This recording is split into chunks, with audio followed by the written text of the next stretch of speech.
নমস্কার, জয়শ্রী গণেশ। আপনাদের প্রত্যেককে জানাই স্বাগতম। আজকে আমরা আলোচনা করব 2025-এ কর্কট রাশির জাতক জাতিকাদের জীবনচক্র ঠিক কেমন প্রকৃতির চলতে পারে।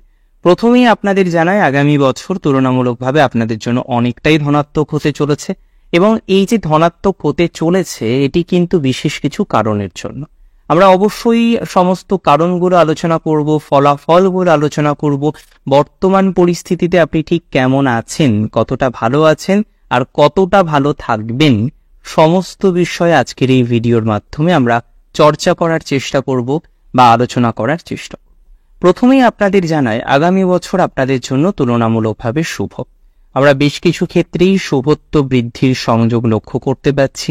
পারিবারিক জীবনের থেকে শুরু করে বিভিন্ন রকম বিষয়ে ধনাত্মকতা বাড়বে। স্বাস্থ্য সংক্রান্ত বিষয়ে সবার প্রথমে লক্ষ্য করা যায় একটি এক্সট্রিম মেন্টাল প্রেশার, মানসিক চাপ বর্তমান পরিস্থিতিতে অনেক জাতক জাতিকাদের রয়েছে যারা কর্কট রাশি থেকে বিলং করেন। আমি বস্তুত মনে করি আগামী বছর আপনাদের মানসিক চাপ, মেন্টাল প্রেশার, মেন্টাল স্ট্রেস এগুলো কিন্তু 29শে মার্চ 2025 থেকে ধীরে ধীরে মিনিমাইজ হবে। আরও ভালো থাকার প্রবণতা বৃদ্ধিপ্রাপ্ত হবে কর্কট রাশি জাতক জাতিকাদের। বর্তমান ঠিক যে পরিস্থিতির মধ্যে কর্কট রাশি জাতক জাতিকারা রয়েছেন, এটি এক্সপেকটেশনের মধ্যে রাখা যেতে পারে। এই এক্সপেকটেশন আমরা ডেফিনেটলি রাখতে পারি যে কর্কট আরও ভালো থাকবেন, আরও পজিটিভ একটা জায়গায় যাওয়া যাবে। হেলথের ক্ষেত্রে যাদের ক্রনিক কোনো ডিজিজ আছে, কোনো না কোনোভাবে স্বাস্থ্যজনিত নানা রকমের বাধা যাদের জীবনচক্রকে বারবার প্রভাবিত করছে, এবং যে সমস্ত জাতক জাতিকারা তারা কোনো একটি ক্রনিক ডিজিজ থেকে বারংবার ওঠার চেষ্টা করছেন এবং বারংবার সেই ডিজিজের মধ্যে পড়ে যাচ্ছেন, তাদের ক্ষেত্রে কিন্তু আমরা প্রভূত পরিমাণে ইমপ্রুভমেন্ট দেখতে পাই। এটা লক্ষ্য করা যাবে। রোগ মুক্তির সম্ভাবনা রয়েছে, রোগ থেকে বেরিয়ে আসার সম্ভাবনা রয়েছে, এবং সেটি ভালো প্রভাব আপনার জীবনচক্রকে প্রভাবিত করবে বলে আমি অন্ততপক্ষে মনে করছি। কর্কট রাশির জাতক জাতিকাদের ক্ষেত্রে একটা বিষয় মাথায় রাখতে হবে, অনেকেই আছেন তারা কিন্তু মানসিকভাবে বর্তমানে খুবই চিন্তিত, এবং কোথাও গিয়ে আপনাদের সুখ নিদ্রা বিঘ্নিত হচ্ছে, সেটিও হওয়ার কথা। কারণ আপনাদের চতুর্থপতি অবস্থান বা আপনাদের জন্মছক অনুসারে অন্যান্য যে কম্বিনেশনগুলো রয়েছে তাতে কিন্তু খুব সুখকর পরিস্থিতির মধ্যে আপনারা নেই। 2025 মার্চের 29 তারিখ থেকে আমরা এটা মনে রাখতে পারি বা মনে করতে পারি যে পজিটিভিটির মাত্রাটা বাড়বে, ঢায়া মুক্তির সাথে সাথে মেন্টাল প্রেশার কমে যাবে, স্বাস্থ্যজনিত বিষয়ে উন্নতির জায়গা কিন্তু লক্ষ্য করতে পারছি, এবং বিভিন্ন রকম ভাবে আপনাদের স্বাস্থ্যক্ষেত্রে গ্রোথ কিন্তু আসবে। আজকে যে জায়গাটি আপনারা অনেকেই স্বাস্থ্য নিয়ে বারংবার চিন্তার মধ্যে পড়ে যাচ্ছেন, সেটি কিন্তু এতটা নেগেটিভ ভাবে থাকবে না, এবং এটি কিন্তু অনেকটাই কনফার্ম। এর সাথে সাথে আমি মনে করি কর্কট রাশির জাতক জাতিকাদের ক্ষেত্রে তারা অনেকেই অর্থনৈতিক অবস্থানেও ডিস্টার্বের মধ্যে রয়েছেন, কারণ অষ্টমস্ত শনি আপনার দ্বিতীয় ভাব, সিংহ রাশির ভাব, সেই ঘরটিতে কিন্তু দৃষ্টি দিচ্ছেন, যার ফলে হচ্ছে কি টাকা আসছে আবার টাকা বেরিয়ে যাচ্ছে। স্টেবিলিটি ইন মনিটারি ম্যাটারে কিন্তু অতটা নেই। মাঝে মাঝে ইকোনমিক্যাল প্রবলেমের মধ্যে পড়তে হচ্ছে, মাঝে মাঝে আর্থিক ক্ষেত্রে সমৃদ্ধিটা অনেকটা কমে যাচ্ছে। কোথাও যেন গিয়ে দেখা যাচ্ছে যে আর্থিক ক্ষেত্রে চূড়ান্ত স্টেবিলিটি সেটি কিন্তু লাভ করা যাচ্ছে না।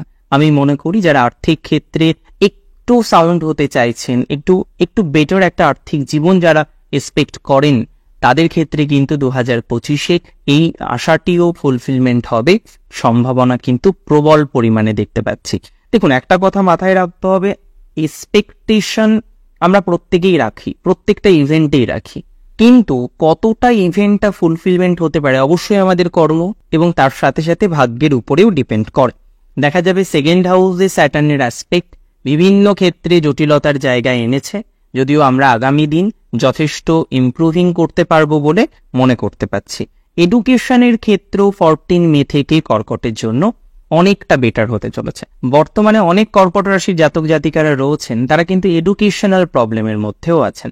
কেমন প্রবলেম? এটা নয় যে আপনার এডুকেশন হচ্ছেই না, এটা নয় আপনার এডুকেশন আর হবেই না, বাট প্রবলেমটা হলো এডুকেশনকে ইমপ্রুভ করতে গিয়ে আপনাকে নানা রকম প্রতিবন্ধকতা পেতে হচ্ছে।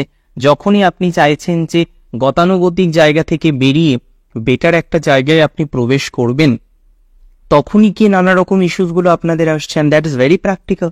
আমি মনে করি কর্কট রাশির যে সমস্ত জাতক জাতিকাগণ এই ধরনের একটা ইস্যুর মধ্যে রয়েছেন, যখনই আপনি ইমপ্রুভ করার চেষ্টা করেন তখনই একটা প্রতিবন্ধকতা চলে আসে। এই ধরনের সিচুয়েশনগুলির মধ্যে যাদেরকে কন্টিনিউ করতে হচ্ছে, দ্যাটস ফর ভেরি কনফার্ম আপনাদের ডেভেলপমেন্ট আছে। 2025-এ আমরা দেখতে পারবো যে আপনাদের এডুকেশনাল ক্ষেত্রে একটা উচ্চ মার্গের শিক্ষা লাভের সম্ভাবনা 14 মে থেকে কিন্তু থাকবে। যাদের আগামী বছর এন্ট্রান্স এক্সামিনেশনে বসবেন, সেটি মেডিকেল রিলেটেড হতে পারে, সেটি ইঞ্জিনিয়ারিং রিলেটেড হতে পারে, যে কোনো এন্ট্রান্স এক্সামিনেশনের সাথে আগামী বছর যারা অ্যাসোসিয়েট হচ্ছেন, যারা এক্সামগুলিতে অ্যাপেয়ার করতে চলেছেন, এখন হয়তো প্রিপারেশন ফেজ, প্রিপারেশন ফেজেও আপনাদের সমস্যা হচ্ছে। কেমন সমস্যা? মনকে নিয়ন্ত্রণ করতে পারছেন না। প্রিপারেশন ফেজেও আপনি ডিস্টারবেন্সের মধ্যে আছেন, মন নিয়ন্ত্রণ করতে পারছেন না, বারংবার প্রবলেমের মধ্যে পড়ে যাচ্ছেন।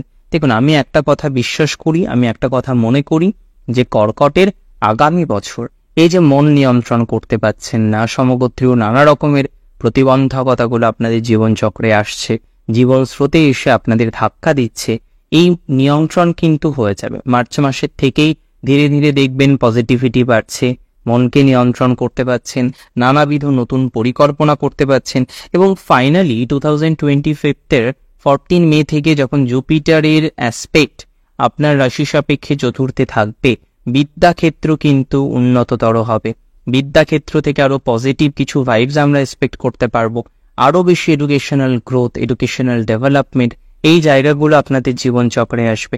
এবং ফাইনালি আমরা কিন্তু একটা অসম্ভব পজিটিভ জায়গায় এডুকেশন রিলেটেড বিষয় থাকতে চলেছি বা থাকবো। এই বিষয় নিয়ে কোনো ডাউট কিন্তু আমি অন্তত পক্ষে প্রকাশ করছি না। এবং একটা কথা মাথায় রাখতে হবে, কর্কট রাশির জাতক জাতিকাদের ক্ষেত্রে তাদের মেন্টাল হেলথ নিয়ে যে ধরনের চিন্তা, দুশ্চিন্তা, এগুলো আসছে না, এবং এডুকেশনের ক্ষেত্রে তো প্রচুর ছিল, সেটা কিন্তু মিনিমাইজ হয়ে যাবে। প্রফেশনাল লাইফ কেমন যেতে পারে আগামী বছর, দ্যাটস ভেরি ইম্পর্টেন্ট। আপনাদের দশমপতিকে মঙ্গল গ্রহ, আর আপনারা জানেন 2025 কিন্তু মঙ্গল গ্রহের বছর। 2025, 2 + 2 + 5 = 9, অর্থাৎ আমরা মঙ্গলের সংখ্যা আগামী বছর, মঙ্গলের নাম্বার, মঙ্গলের বছর হিসেবে উল্লেখ করতে পারি। অতিরিক্ত ক্রিয়াশীলতা রাখতে হবে, লেজিনেস একদমই রাখা যাবে না। কিছু কিছু ক্ষেত্রে একটু হাইপার অ্যাক্টিভ আপনি হয়ে যেতে পারেন, চেষ্টা করতে হবে যাতে অ্যাক্টিভনেসটাকে কমানো যায়। অতিরিক্ত অ্যাক্টিভনেস একদমই ভালো নয়, অতিরিক্ত অ্যাগ্রেসিভনেস এটা একদমই করা যাবে না। কিছু কিছু ক্ষেত্রে আপনি অ্যাগ্রেসিভনেস রাখতে পারেন, বা কিছু কিছু ক্ষেত্রে আপনার প্রয়োজনীয়তাও থাকবে, বাট ম্যাক্সিমাম ক্ষেত্রেই থাকবে না। বিশেষ করে ফ্যামিলি লাইফের ক্ষেত্রে কোনো রকম অ্যাগ্রেসিভনেসকে আপনার পাত্তা দেওয়া যাবে না। দেখুন, একটা কথা মাথায় রাখতে হবে, আগামী বছর ভালো আছে, অনেক বিষয়ই ভালো আছে, তবে রাহু কিন্তু 18 মে প্রবেশ করবেন আপনার অষ্টমে। রাহু 8তে আসলে বিভিন্ন র্যান্ডাম প্রবলেম হয়, এটা অবশ্যই ঠিক। অন্যান্য বেশ কিছু বিষয়ের সাপোর্ট থাকার কারণে রাহুর অ্যাসপেক্ট, রাহুর অবস্থান আপনার জীবনচক্রকে নেগেটিভ করবে না, এটা তো শিওরিটি আমি আপনাকে প্রদান করতে পারি। তবে এটুকু আমি আপনাদেরকে বার্তা দিচ্ছি, এই তথ্যটা আমি আপনাদেরকে শেয়ার করছি, 2025-তে আপনাদের র্যান্ডাম প্রবলেম কিছু কিছু ক্ষেত্রে আসলেও নিয়ন্ত্রণ করার অবকাশ রয়েছে। প্রফেশনাল ডেভেলপমেন্ট পাবো, নতুন কর্মপ্রাপ্তির সংযোগ থাকবে। বিশেষ করে অনেকেই আছেন যারা এই মুহূর্তে কর্মজীবনে নেই, তারা কর্মজীবনকে অ্যাটাচড করার চেষ্টা করছেন, আরো ভালোভাবে যাতে নতুন কোনো কর্মজীবনের সাথে যুক্ত হতে পারেন তার একটা প্রচেষ্টা চালাচ্ছেন, এবং এন্ড অফ দ্য ডে গিয়ে এখনো পর্যন্ত আপনি সেটেলড হতে পারেননি। আমি একটা কথা শেয়ার করি আপনাদের সাথে, যে আপনাদের এই যে পজিটিভিটিটা আমরা চাইছি, এই যে ধরনের পজিটিভিটিটা আমরা এক্সপেক্ট করছি, সেটি 2025-তে কর্কট রাশির জাতক জাতিকাদের পজিটিভিটিকে বৃদ্ধিপ্রাপ্ত করতে সহযোগিতা করবে। পঞ্চম ভাবে শনির অ্যাসপেক্ট ছিল, এখনো আছে 10th অ্যাসপেক্ট। শনির মূলত 3টি অ্যাসপেক্ট বা 3টি দৃষ্টি, তৃতীয়, দশম এবং সপ্তম। দশম দৃষ্টি শনির যেটা এবং তৃতীয় দৃষ্টি যেটি, তার মধ্যে একটা পার্থক্য থাকে, একটা ডিফারেন্স থাকে। দশমটাকে একটু হার্ড মনে করা হয়, কর্ম, পরিশ্রম, চেষ্টা, প্রচেষ্টার কন্টিনিউয়েশন। এবং এখানে আমরা একটা জিনিস বুঝলাম যে আপনাদের সম্পর্ককে নিয়ন্ত্রণ করতে গিয়ে পরিশ্রম করতে হয়েছে, প্রচেষ্টা করতে হয়েছে, নানা রকম ভাবে আপনি সম্পর্ককে নিয়ন্ত্রণ করার চেষ্টা করেছেন। এটুকু আপনাদের জানাই। যদি রাশি আপনার হয়ে থাকে নিশ্চিতভাবে কর্কট রাশি, আগামী বছরে 29শে মার্চের পর আপনাদের 5th হাউসের লর্ডের পজিশনও তুলনামূলকভাবে পজিটিভ থাকতে আমরা কিন্তু ধীরে ধীরে ডেভেলপমেন্ট লক্ষ্য করতে পারবো।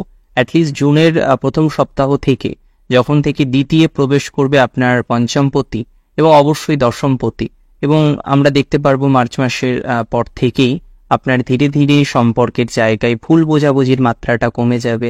যেখানে আপনাকে প্রচুর বোঝাতে হচ্ছিল, সে বুঝতে চাইছিল না, এই যে প্রতিবন্ধকতাটা ছিল বা এখনো আছে, সেই প্রতিবন্ধকতা থেকে অনেকটা বেরিয়ে আসতে পারবেন কর্কট রাশির জাতক জাতিকারা। এটি নিয়ে কিন্তু কোনো সন্দেহ নেই। আমি মনে করি এই ধরনের বিষয়ে পজিটিভ অবকাশ কর্কট রাশি জাতক জাতিকাদের আসবে, এটি কিন্তু ভবিতব্য। এবং তার সাথে সাথে আপনাদের বলি, বিবাহের ক্ষেত্রে কর্কটের আগামী বছরটা শুভ। অ্যারেঞ্জ ম্যারেজের ক্ষেত্রে শুভ ফল প্রাপ্তির সংযোগ রয়েছে। যদিও বহু কর্কট রাশির জাতক জাতিকারা রয়েছেন, তারা বিবাহ হতে গিয়ে সমস্যা, দেরি হওয়া, ভালো পার্টনারটি খুঁজে না পাওয়ার একটা অবকাশ, এগুলো কিন্তু কন্টিনিউশন চলছে। আমি খুব স্ট্রংলি আপনাদের সাথে শেয়ার করছি, যে সমস্ত কর্কট রাশির জাতক জাতিকাদের এই ধরনের প্রবলেমগুলো আছে না, তারা কিন্তু যথেষ্ট পজিটিভিটি লক্ষ্য করতে পারবেন। তবে আগামী বছর আপনাকে সচেতন থাকতে হবে অনেক বিষয়। প্রথমত দেখুন, দ্বিতীয় কেতু প্রবেশ করবেন অষ্টমে রাহু। র্যান্ডম প্রবলেমগুলো আসলে নিজেকে খুব নিয়ন্ত্রণ করতে হবে। অতিরিক্ত হাইপার অ্যাক্টিভ হওয়া যাবে না, যদিও বছরটা কিন্তু হাইপার অ্যাক্টিভ হওয়ার, অতিরিক্ত এই ক্ষেত্রে অন্তত চাপ নেওয়া যাবে না। দ্বিতীয়ত আপনাদের শেয়ার করি, যারা লটারি কাটেন, শেয়ার মার্কেটে আছেন, যে কোনো ধরনের ফাটকার সাথে যুক্ত, share market is not equal to ফাটকা, কিন্তু যারা ফাটকায় যুক্ত আছেন, শেয়ারে আছেন, স্টক মার্কেটে আছেন, ইন্ট্রাডে ট্রেডিংয়ে আছেন, তাদের আগামী বছর সচেতন থাকতে হবে। দ্বিতীয় কেতু কিন্তু কিছু আর্থিক সমস্যা, অনটন জীবনচক্রে নিয়ে আসতে পারে, এটিকে কন্ট্রোল করতে হবে। গুরুজনের হেলথ রিলেটেড বিষয় নিয়ে আমরা পজিটিভিটির জায়গা আগামী বছর এক্সপেক্ট করতে পারবো। তবে অষ্টমে রাহু আসলে দুটো বিষয়ে আপনাকে সাবধানে থাকতে হবে। প্রথমত সাবধানে থাকার চেষ্টা করবেন গুরুজনের হেলথ থেকে, বিশেষ করে পিতার হেলথ থেকে।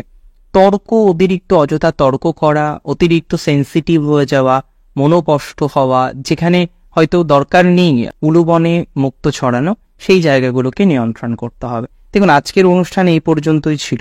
আজকের অনুষ্ঠান সম্পর্কে আপনার মতামত আমার কাছে অনেক বেশি জরুরি, অনেক বেশি গুরুত্বপূর্ণ।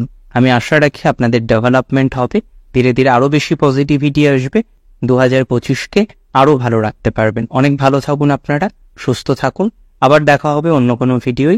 আজকে শেষ করছি। জয় শ্রীরাম।